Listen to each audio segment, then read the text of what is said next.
নমস্কার বন্ধুরা, আমি সুজন কুমার। আপনারা দেখছেন সুজন কুমার ইউটিউব চ্যানেল।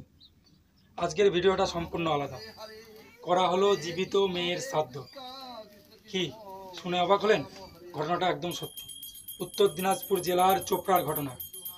জীবিত মেয়ের শ্রাদ্ধের অনুষ্ঠান করা হলো। হরে কৃষ্ণ কৃষ্ণ কৃষ্ণ রাম রাম হরে হরে। ওম ললিতবর্ণমম ব্রহ্মায় সুহা ইদম বিষ্ণুরায় সুহা। ওম ব্রহ্মায় সুহা।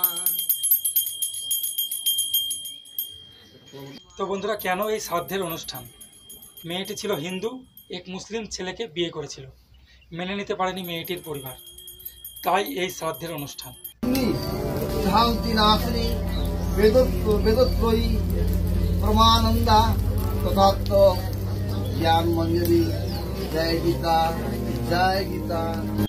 একজন হিন্দুর মেয়ে হয়ে মুসলিমের ছেলেকে বিয়ে করার জন্য এত বড় একটা পদক্ষেপ, কি মেয়েটির বাবা কি ঠিক করেছে না ভুল করেছে? আমি কিছু বলবো না, তোমরা কমেন্ট বক্সে জানিয়ে দিও। তো যাই হোক বন্ধুরা, এবার শুনবো মেয়েটির ভাইয়ের কথা। আজকে স্বপ্ন যে ভেঙে গেছে অন্য পরিবারের সাথে, যা আমরা মেনে নিতে পারিনি, ওর জন্য আজকে ওর শ্রাদ্ধ কর্মক্রিয়া করলাম।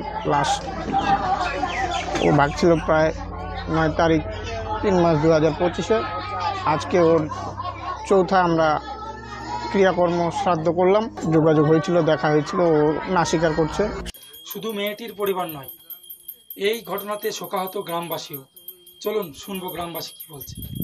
ওই যে ভাগে গেছে আর কি, মানে মেয়ের মতেই ভাগছে, আমাদের গ্রামবাসী বা ফ্যামিলির কারো মত না নিয়ে, তার জন্য মানে আমরা এই সিদ্ধান্ত নিয়েছি আর কি। পরিবারের পাশাপাশি পুরো গ্রামবাসী মিলে? হ্যাঁ, পরিবারের পাশাপাশি আমরা প্রায় গ্রামবাসী সবাই মিলে। কি করলেন আজকে? ওর শ্রাদ্ধ। তো বন্ধুরা, মেয়েটির পরিবার এবং গ্রামবাসীর এত বড় একটা সিদ্ধান্ত নেওয়ার একটাই কারণ, পরবর্তী সময়ে যেন কোনো হিন্দু মেয়ে কোনো মুসলিম বিয়ে করার আগে 7 বার ভাবে। ফ্যামিলি মানছি না আমরা, প্লাস সমাজও মানছে না, তাহলে কিরকম পর্যায়ে গেছে, তার জন্য বাধ্য হয়েছে এরকম করতে, যেন পরবর্তীতে আর কোনো মেয়ে শিক্ষা হয় যেন না করে। জানি না মেয়েটির পরিবার যেটা করেছে সেটা ঠিক কি ভুল। তো যাই হোক বন্ধুরা, আজকের ভিডিওটা এতটাই। দেখা হবে পরবর্তী ভিডিওতে। তোমরা ভালো থেকো, সুস্থ থেকো, সাবধানে থেকো। বাই।